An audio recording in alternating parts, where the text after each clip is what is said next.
Well, it's a great pleasure to welcome Jacquie McGlade to the podcast today. Jacquie has a unique perspective and experience on environmental harms and solutions, I think it would be fair to say.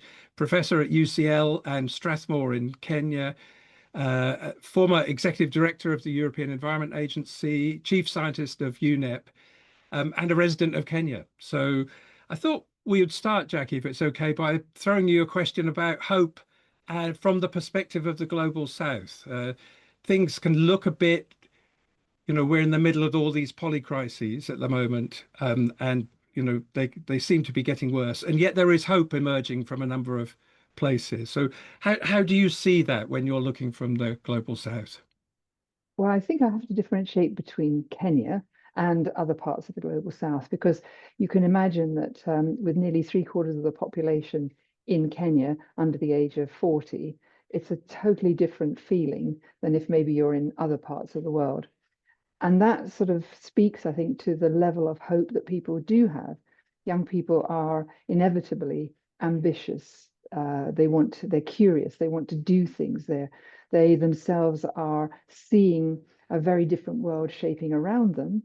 And I think they have made it very clear in Kenya that they have a voice and that voice is being heard, sometimes with, unfortunately, consequences which go beyond simply shouting on the streets to arrests and elsewhere. But that sense of we're empowered and we have a right translates directly into hope. And it's just a wonderful experience borne out by living with the Maasai, who are inevitably some of the happiest people, or contented, I would say, in the world, in the sense that I walk out of my hut in the morning and I'm greeted by just endless smiles. So even if there's no food and even if people are having troubles, it just seems to always translate itself into, well, that's life. Let's just move on. And I think that's where hope springs from. It's a view that they have a role in the world and that people are listening. Yeah. So would it be right to describe that as a kind of cultural asset that people have already and they're kind of holding on to that, irrespective of the kind of changes that go on around them? It's a kind of measure of the good life, if we wanted to put it that way, that contentedness. Yes, and I think well, I'd like to use the word resilience in the sense that you get these knockbacks. Of course, it's inevitable. You don't have any money, people are incredibly poor, but that builds a different kind of resilience. It's not a resilience born out of moaning and thinking, oh, woe is me. It's born out of a resilience. Well, I've got to help myself. I've got to help everyone around me, my family. So you're never on your own, literally and metaphorically. You are literally helping others and bringing people up, and it's expected of you. And I think young people, as they find their way in the workforce, you'll see that many of them, they don't have career trajectories like others in the world. They have, a portfolio. They have 5 things going on, and any one of those might fail in a day, but there's something else to pick up. And I think it's that adaptability that really leads to the true meaning of resilience, which is diversity, gives you that sense of purpose. And you may arrive at it in many different ways, from many different angles. That's interesting. And is that wholly different to what we're thinking about when considering I say we, sitting in the global north, when we're thinking about the big picture when it comes to climate crisis, to nature crises, social inequality that plays in just in the way that you've just been describing. Language has changed a lot in the past 25, 30 Yeah, years on yeah. these. How have you seen that language change and then the kind of ups and downs and how that plays into kind of hopes and fears as well? I think overall it's a language that in the North speaks very much of fear, of security, of brittleness, being on your own. There's a loss of community. I think that's a very important element. And if I was going to contrast the two parts of the world, if we want to do it that way, then hope springs eternal in the South. And I think hope has been dashed in many places in the North. And I think young people are living under a sort of miasma of negativity, which inevitably has sort of driven a wedge amongst not only those who have and those who haven't, but also those who won't be around to experience the worst. And I think that's really the case. Mm. So it's not that people have lost hope per se, but they've lost a vision of where they could fit in to a future which is very uncertain. Yeah. So in that kind of context, I'm thinking about how we talk about these kind of crises, and it's really easy to talk about how bad it is because we know a lot about how bad it is and how bad scenario one, two, three, four, or whatever it is that you might be looking at in a scientific context uh, might be. But to a certain extent, maybe we should be avoiding that largely and saying, well, it's not good, but here's the way to think about something kind of more positive. And it might be something rather small about forming community, as you just said, or changing the way that work is organized, or thinking about a simple policy that will make people's lives better, and hooking things around to the positive side rather than the more easily kind of picked up how bad it is, really.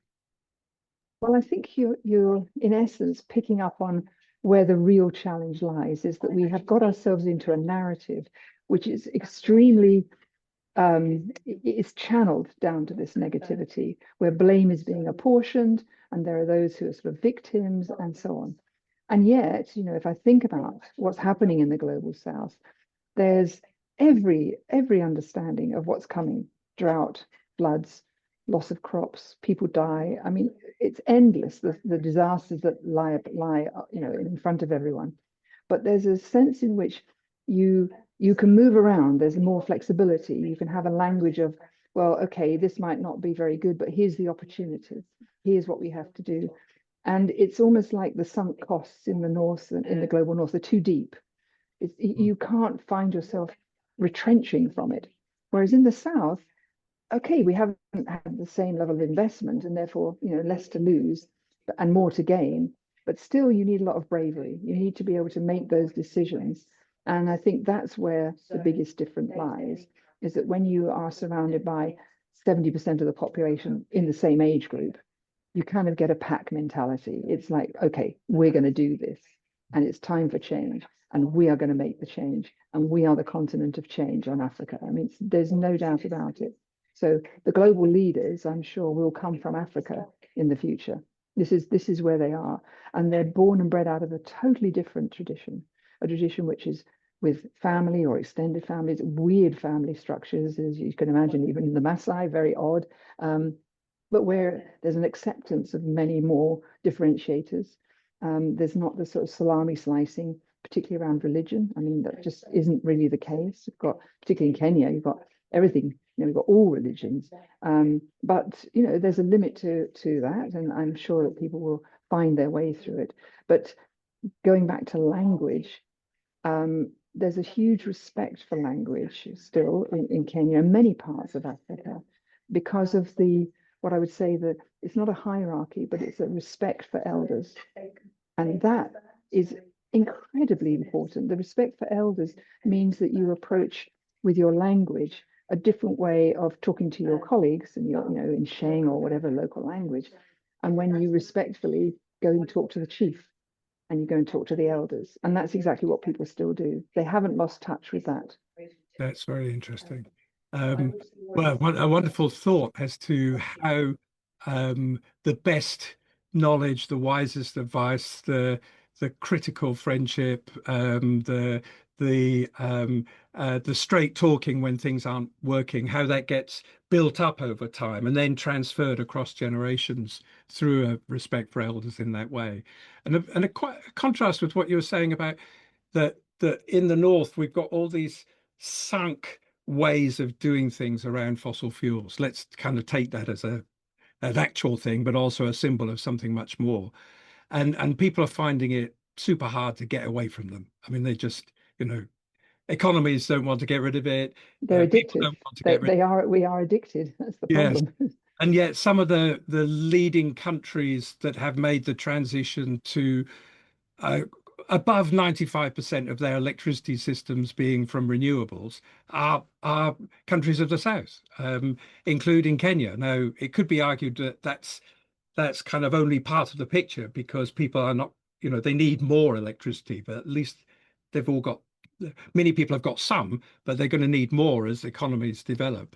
But if you look at Bhutan, well, Albania is not a country of the south, but it's a small country in the north. Albania, Paraguay, Uruguay, Costa Rica, they're all at 100%. And they didn't do that by accident. They all did it because people, the culture, the politicians at some point, the investment authorities, whoever, decided we're going to do this. And that kind of intent strikes me as perhaps kind of different. That's kind of one of the things, isn't it? But it's also the fact that we have a lot of choices often in the global north, which are missing in the south. So it's, do you want electricity or not? It's not, where do you want your energy to come from? And I think we're paralyzed sometimes in the north by that choice factor. So you often hear people saying, well, is it going to be better if I take gas, and then if I switch to this and I have low energy in the night, and then I charge my car in the day and the night and the batteries, and oh, and then should I get a heat pump and so on? So I think that choice factor is causing a kind of political paralysis, because you don't really know what to incentivize people to do. You sort of know the better good overall where you want to get to. Well, we hope they do. But how you get there sometimes is thwarted by too many opportunities popping up all over the place. So sometimes you need a benign dictator, to say, well, we're going to do it this way. And in a sense, that's what's happened in many of the global south countries. You had that kind of vision and this is a singularity. This is how we're going to get there. Now, would that happen in food? And food generally, of course, I think we might be better off overall if there was clarity on, how we're going to grow the food to look after ourselves in the future. That's kind of half of the problem, isn't it? Yeah, it is. Well, could we jump into thinking about conferences of the parties, the COPs, which are the international negotiating mechanism for international treaties. We're thinking particularly about the climate COPs, but also biodiversity ones in recent times. And there have been some spectacular successes in certain areas and less good in other ones, sector-wise. But the climate ones have produced the Paris Agreement in 2015. And we're already just going over the 1.5 degrees that it was hoping to keep us to by 2050 or later than that. But how you've been involved in some of these processes. Tell us a little bit about the kind of, what do they feel like, and are they more than talk? And it struck me that actually maybe talk is the answer. That just getting people to talk, particularly when looking at the current kind of crises in the world, talking can be a really good thing because it can allow a little bit of space at least to create something kind of common and to smile at your foes across the table or whatever the kind of context is. But what about the COPs and your own experience of them? Well, I think you've sort of put the finger on it, which is sometimes too much is expected of the UN. It somehow, a lot of people misinterpret the role of the UN. They somehow think that it's the great governing decision body, the global decision body. Well, it is and it isn't. The UN is a secretariat. It's at the service of its members, in other words, member states. And when you get to the General Assembly, of course, each country gets one vote. It doesn't matter if you're Costa Rica, Albania, USA, you get one vote. So worth remembering. And of course, we can tie ourselves in knots over things like the Security Council and so on. But what the multilateral conferences have been able to do is to open up a space where people can have the conversations. They can disagree with each other. We like to have unanimity, but you don't always get that. But through diplomacy and through the language of diplomacy, it is possible often to craft agreements which from the outset you would think would never be possible. And sometimes in all the COPs I've attended and the assemblies, the General Assembly, the Environment Assembly, all of these meetings that I go to, I often wonder whether one of the greatest roles in the COP and the UN itself is just allowing people to be heard. They sometimes just want to get something off their chest, or they want to sit with a group of people who think like them and feel that they're not sort of on their own, right? A bit of together. Yeah, and so what the COPs often do is, yes, they have a lot of yeah conversations and so on, but that is so critical to ultimately getting agreements. And if you don't have enough yeah, then you don't get an agreement. Absolutely clear. And there's a sense of, there's a little bit of FOMO, a sort of fear of missing out. You know, you want to be in the pack, but you need to make sure that when people at home read the transcript, they see that, you know, you stood up and you said this, and the delegation really walked out when they had to walk out and then walked back in again through another door, all of those shenanigans. And they're like large plays that play out over a number of days. You know, Act 1, we're all in the room, big announcements. Act 2, oh, in the trenches, trying to figure out who's dealing with what. Act 3, you hope you've got enough people to be on the stage to take the final bow. That's really what it's all about. And so that finale is made up of some very small little agreements. It might be an agreement on where a particular product is going to sit in the whole panoply of emissions and everything else. But it might be as important as saying, well, we're going to have a target on, you know, bringing down a particular commodity or a particular way of travel and so on. You can think about bunker fuels. So there's what I'd call satellite discussions going on in all the different bodies within the UN.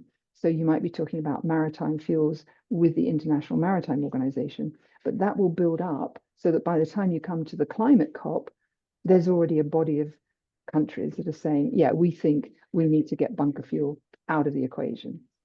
So it's a kind of jostling place. And of course, with so many thousands of people attending, all wanting to have, hello, look, come to my event, you see. You have to be very careful about where you spend your time. The people who do very well are the ones who've got a single message. They bring their member states together, they clarify what it is, and then they put it into the main negotiations. So those are always very successful, but they take a long time to come up to the surface. So on balance, I would say they are a necessary part of international negotiations. They are fundamental to getting agreements. You can absolutely expect threats, some of them empty, others whatever. But on the whole, COPs are where people behave very well. You do see the best diplomacy in the COPs. Unlike doing peace negotiations, a COP is where you stand in front of your peers, or you sit in front of your peers, and if you're seen to be unreasonable, you get short shrift. You know, you won't stay in the room for very long. Even if you're saying, oh, but it's I've spoken to the capital and this is our stand, you know. Well, you know, the country next door is thinking, well, did you really? You know, so there's a level of skepticism amongst the member states. And the job of the UN and the COP is to get everybody moving in the same direction. And that's why it takes so long sometimes to get there. Well, that's a beautiful description of a working system. I mean, isn't it? I mean, I think so. that's what it's all about. So you were chief scientist at UNEP Yes. for a while. So that was based in Nairobi. Yeah. Yeah, exactly. And so what kind of changes were you seeing from the perspective of UNEP looking into the UN system, but also implementing projects, working with partners Mhm. as an agency of one of the kind of key agencies of the UN, is looking in lots of different directions, not just policy or discussion, as we were just saying for COPs. They're doing an awful lot more than that. And Yes. presumably you were doing that as chief scientist as well. Well, yes, certainly. And there is a big difference between things that end with P, UNEP, UNDP, those are programs, and their budget is constrained by the Secretariat. So very, very tightly coupled to agreements by the General Assembly and by the Economic and Social Council, as opposed to the FAO, which is an organization, the WMO, which is an organization. So things with P are in the core, things with O's are out there doing on the ground work.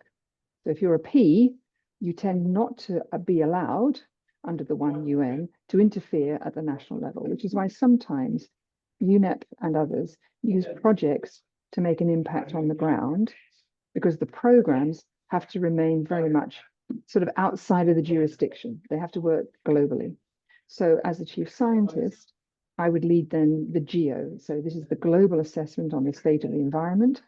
I had to insist and then fulfill the requirement to have full participation. So doing a GEO, 6,000 scientists.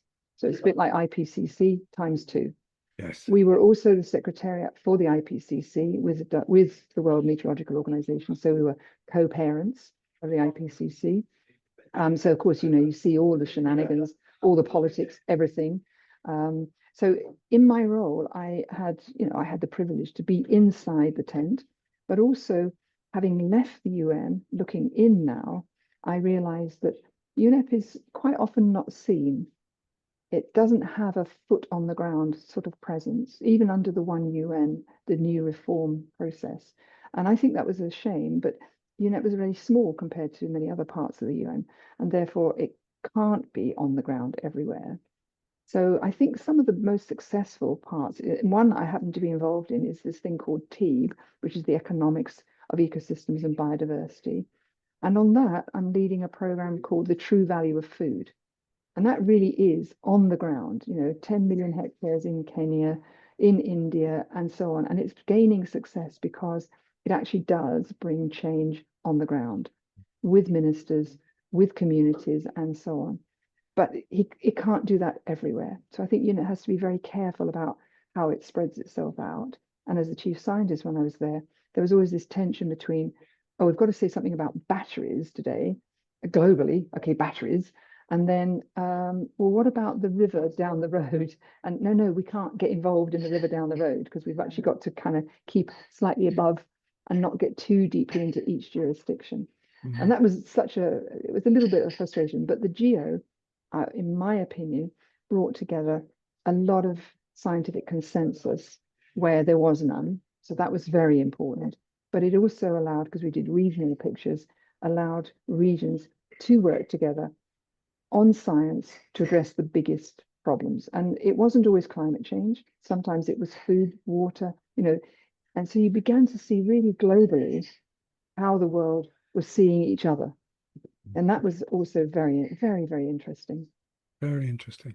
So the description of these comings together at COPs and as you were describing with UN processes, it's not just doing an assessment of land or water or forests. It's ideas. It's kind of paradigms. It's kind of the way we think, the way we talk about these things, the way that we share good stuff that's happening or point to new concerns that emerge that nobody has thought of before.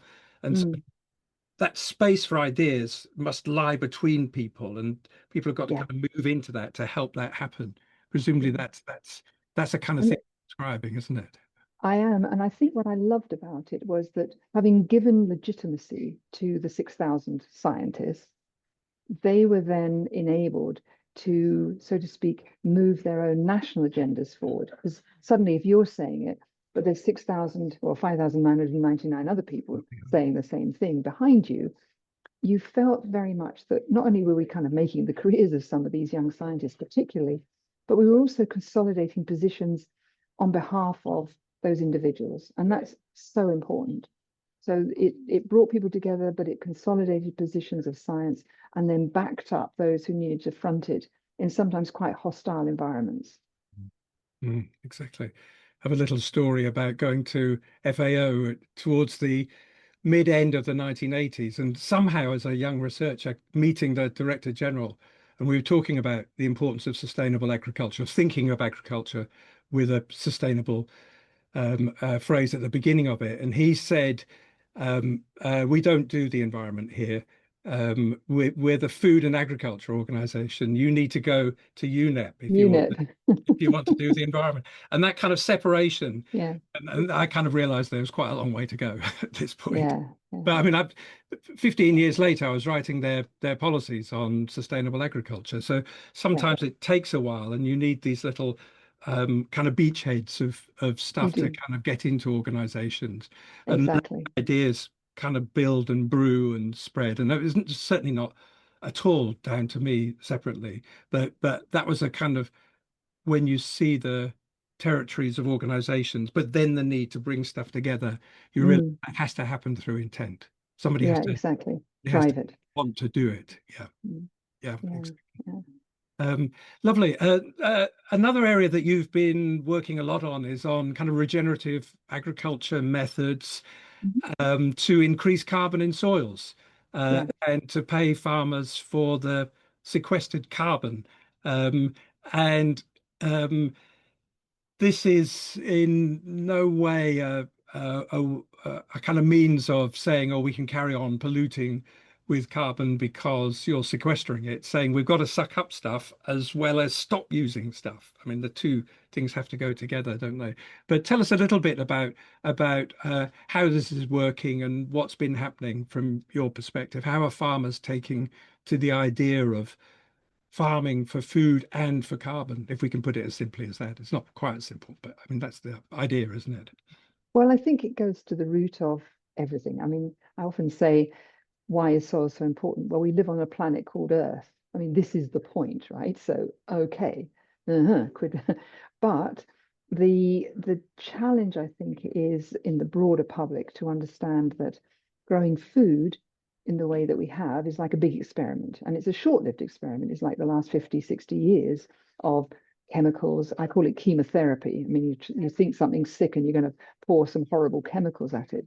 Whereas we've had several thousand years of growing food without that. And, obviously the excuse has been more population growth and so on and so forth.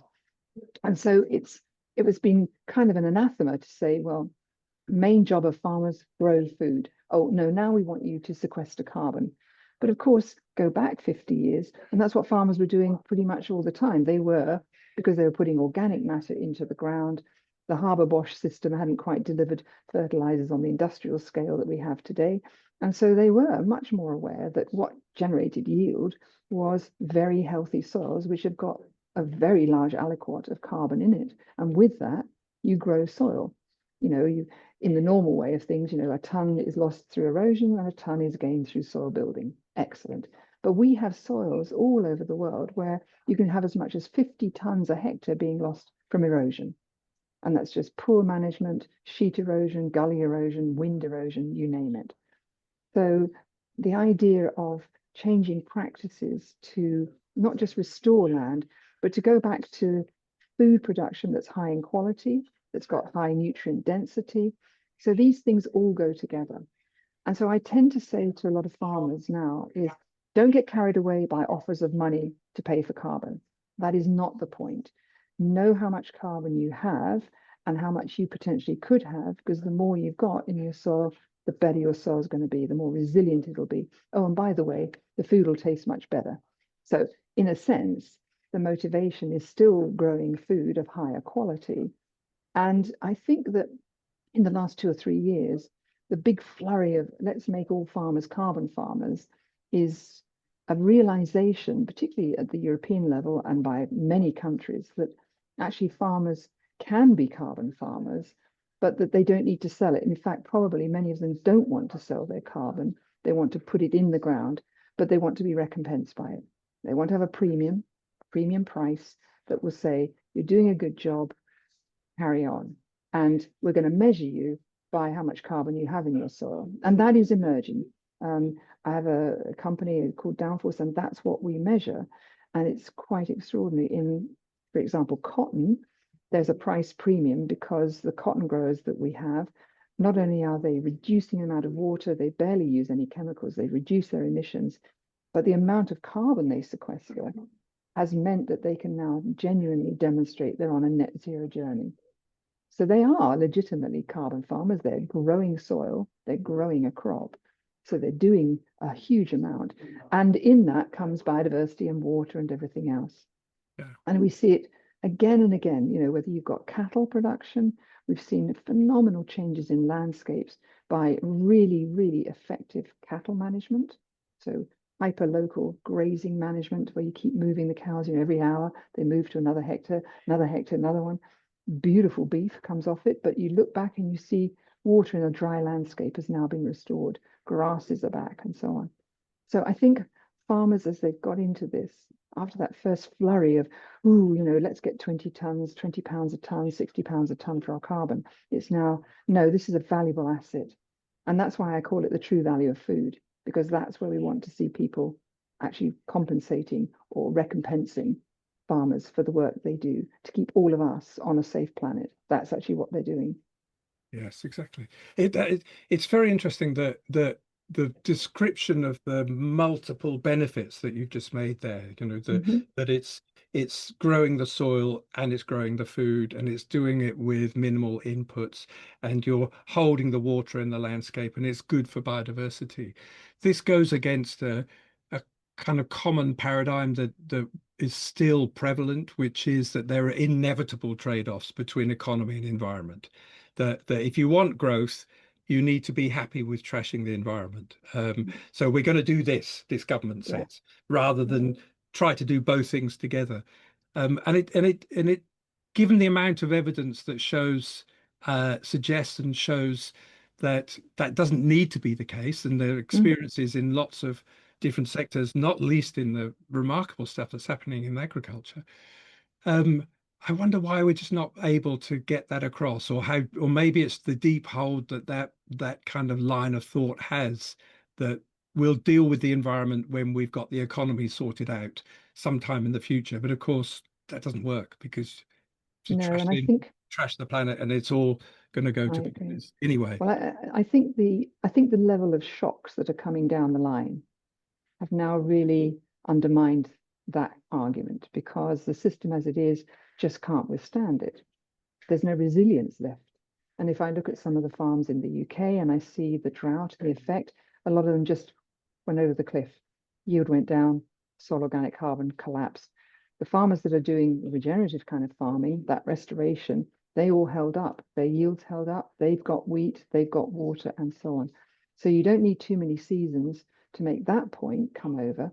And once you've got the attention, which we have of government here, that we have a food security problem, I keep saying, well, let's put the country on a food resilience footing, like a wall footing. Let's put us on a resilience footing that come what may, we will be able to grow food. It might be seasonal, we might be able to grow everything, but we'll at least be able to grow things on the land that we've allocated for agriculture. Yeah, exactly.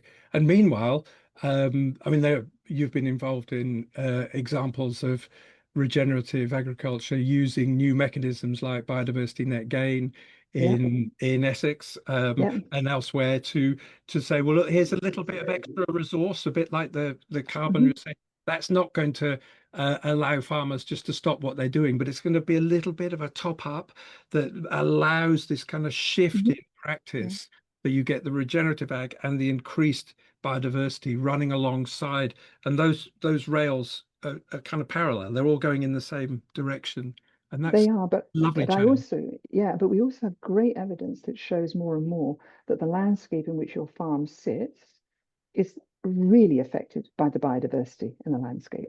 And I genuinely see from the results that we can have, which is that where the carbon, you can almost see it trailing in from the forests into the field. So the yields are benefiting from that surrounding biodiversity. This is no longer folklore. These are actual data and evidence. And that's fantastic because who wouldn't want to have nature doing a lot of heavy lifting? That's the whole point, isn't it? Yeah, exactly. And it's doing it for free, by the way. Well, Once yeah, you put it in place, I mean, you've got to do some maintenance, exactly. but, but you're Yeah, not investing hugely in it. no, exactly.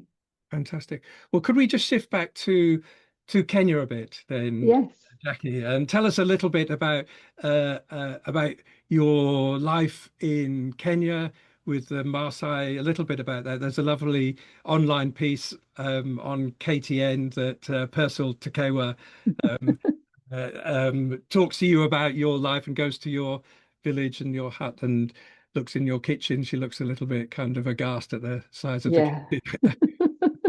It's But it's true. something about, she sort of went through a transition of right before our very eyes. Exactly. But you mentioned the Maasai earlier on, and contentedness and the kind of a worldview that is determinant in terms of Mm, how people are responding. So a little bit about that, and I think you've got an object as well, I the object do. that people often bring to the podcast, and you're going to I do. show us I, your sh object. I will show you our object. So hopefully that stays in. And I'm going to That's lift in it focus. up because it's got lots and lots of pieces with it. So this is what's called a marriage collar. It's got cowries and it's made of seeds and cowries and cattle leather from a cow. So that's made for you when you get married. Um, Cowries are very valuable, but they're often used in exchange amongst families and so on. Um, yeah, I mean, living people often ask me, why soil? And then, of course, it occurs to me, well, I live in a mud hut. That's why soil. No, but seriously, it is No, the exactly. most amazing material. So my house has stood for 10 years and it's still waterproof and it's just gorgeous. It's 16 foot by 16 foot. Those ladies who do, the decluttering, who come and clear out your life. Yeah, I think they would love the Maasai because you just have what you need. So I have a very luxurious, I have a bedroom, I have an office, I have a living room, and I have a kitchen, like a little galley kitchen. And everything can be done in that way. That's it, And I put solar into the village. We built a whole new village. So we took the fire out of the houses because of all the smoke. And I've put electricity in every house. So everyone's got 4 light bulbs, inverters to charge things, and there's water at the back, and there's toilets and showers and so on. So as best I can, I've made it a sort of 21st century fit for purpose village. Each house cost about $200 to build, so not bad. And yeah, so people really have a great life. But just to sort of, everything feels kind of in harmony is an interesting word to use, but it's like it feels that living in a mud house and living in the bush makes you a different person. It forces you to be a different person because you're surrounded by trees that are frankly filled with medicines. You're surrounded by children who are endlessly happy. Literally people do not moan. You have animals like cows and goats and sheep, but the Maasai cows are incredibly placid. So, everyone's sort of moving around. You've got dogs that are protecting you. You've got warriors whose job it is to protect. I used to think they sat around and did nothing. No, no, no, no. They're actually sitting, gazing at the landscape, checking out who's where and so on and so forth. And they've got their spears and they've got their bows and arrows and all of that. And I do my best. I bring sort of health to the village, and now all the children go to school. So the idea really is to make sure that every child finishes all of their education, and by that I mean secondary and then hopefully going on to university. And you have to pay for that, so we have to make a bit of money. So we've opened a hotel, a little boutique hotel, so people can come and stay. It's very luxurious, and they can come to the village and have a naming ceremony. So we want people to be in our community and to experience it genuinely, not just sort of like an hour visit, but to feel that they're surrounded by the Maasai and to have that sense of living with animals, living with wildlife, respecting wildlife, and at the same time looking to a future where some of these people will become leaders, but they have a different route. They're rooted in a different way in the landscape. And so knowing the stars, knowing the landscape, when you're there, you feel, oh, now I understand. This is where humans came from. Because you literally, at 2,500 meters in the Rift Valley, surrounded by that world, it's like, yeah, this is home. Yes. And that's why the president said, welcome home to everybody. We will deny nobody a visa. Come to Kenya. Yeah, that's right. And that's where in that area of the Rift Valley is where the skeleton of Lucy was found, one of the Exactly. earliest Yeah. Yeah. hominids that was walking. She was walking on 2 legs, and that was kind of an early part of human evolution. And Yeah. And you feel it when you're there. You really do. yeah. Yeah. Yeah. I think that idea of allowing people to, because all communities are going to need, and we talked about it with agriculture just now, are going to need to produce stuff in order to get resource, in order to deploy that resource in other Yeah. kinds of ways. You're going to need to Yeah. get access to money. So if we can get people to come and stay and they're willing to pay a little bit extra for that kind of experience, a couple of nights, but that's very different when you stay somewhere. When you stay overnight, Totally. you Yeah. settle into the landscape a little bit. Yeah. And there Uh, are many ceremonies that are important. So Enkai, God, is deeply rooted in everything. But there's also another element where, particularly amongst the elders, they think that if you put a hole in the earth, you destroy the planet, which is why they don't farm. Traditionally, that's why they're pastoralists. Yeah, right. so ploughing up the land is not good. Now there are some Maasai who now do that. But when I introduced hydroponics, oh my gosh, that was wonderful because they didn't have to make any holes in the ground and they can grow vegetables. How interesting. So you So get hydroponics, you just grow it above ground with yeah, water and yeah, away you go. yeah, yeah, yeah. So it's all kind of, you can modernize the Maasai to be able to eat all the fresh vegetables that you need. And of course, they have livestock for all of the other products. Yeah. Yeah, yeah. Oh, fantastic. Lovely. Um, uh, would you like to? Sometimes it's a kind of troubling word, hero and heroine. But is there a heroine or a hero or a community, somebody you look up to in your own experience that you'd like to kind of point towards, who's helped to shape you, or knowing about them has helped to kind of inspire you? Who'd you point to? Unfortunately, he has passed away. So it was Sir Crispin Tickell. Hmm? And he's okay, white-haired old gentleman by the time he passed away, but he was a phenomenal diplomat. Oh my gosh, he taught me more about how to be a diplomat than I think anyone else. And he was the one who showed me how to undertake my duties. And it was only when the person had left the room that they realized that the fatal blow of the spear had been given. And he showed me how you can make change. And of course, he was Margaret Thatcher's climate negotiator in the UN. And I learned a lot about how to get the Paris Agreement, because I was also working on the Sustainable Development Goals. And I did the environment pillar of that, I had to lead on that. And so there were many times when, his words used to come back to me about how to, finesse things within the diplomatic world. So I would say, yeah, from a diplomat's point of view, he would be my person I think I got most out of. There are many others who've influenced me, but he, for one, was he was a master at the science, the source. I don't know what you'd call it, of diplomacy. Yeah, Yes, yes, the art perhaps as well. the Yeah, art of yeah. diplomacy. Yeah, I met him when I was working at IIED, the International Institute for Environment and yeah, Development. yeah, And yes, he was just exactly as you described, somebody who you realized had these great kind of capabilities that were going to be yeah, deployed in effective yeah. ways. And he was Um, passionate about the nature and the environment. I mean, of course, David Attenborough. I mean, the king himself, dealing, working and interacting with all these people. But yeah, I think Crispin sort of encapsulated a lot more than just that. Yeah, yeah. Marvelous. A key book or cultural item of yours to recommend? I mean, you've just shown us one gorgeous cultural item, your Yes, yes, yes. marriage collar or wedding collar. Wedding, I think, would be Yeah, the this wedding. would be the one to do that. Key book Um, that you'd recommend? well, the Song of the Warbler, and I don't know if anyone else has ever chosen I haven't. that particular book.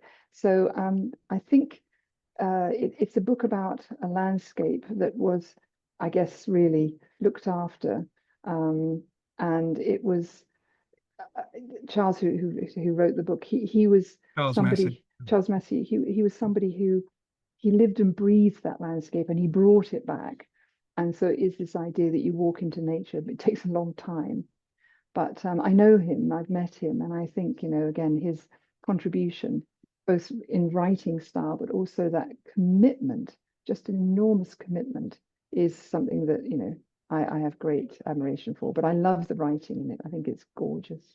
I completely agree. There was this kind of long arc of a journey, and somehow able to be kind of persistent and optimistic Yeah, through the arc yeah, of bringing nature exactly. back, and the reed Yeah, warbler comes back as the symbol of this. exactly. Yeah, Um, there was one moment that I talked to him about this, where his 9-year-old grandson says, "Why do we have to kill things in order to grow things in the landscape?"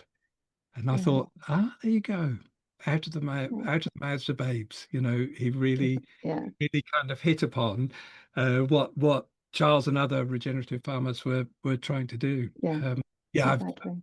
strongly recommend that as well. A top action. What do you think people should do? Sometimes it feels as though um, small actions are not worth trying because the problems are so big. But I think we all kind of understand that a long journey's got to start with at least one step and then another step. Yeah. Um, I would thoroughly recommend, if you haven't already done it, go outside wherever you can, park, your house, your garden, whatever, take a handful of soil and smell it. And if it doesn't smell, fix it. Look after that. And if it smells, go and find another place where it doesn't and help people to bring dead soil to life. That for me is the action. Right. Fantastic. Brilliant. That's great. Thank you, Jackie. Well, it's been a real pleasure Thank you. to talk to you today. Jacquie McGlade, thank you so much indeed for coming on the pod, and all the very best. Thank you. Thank you.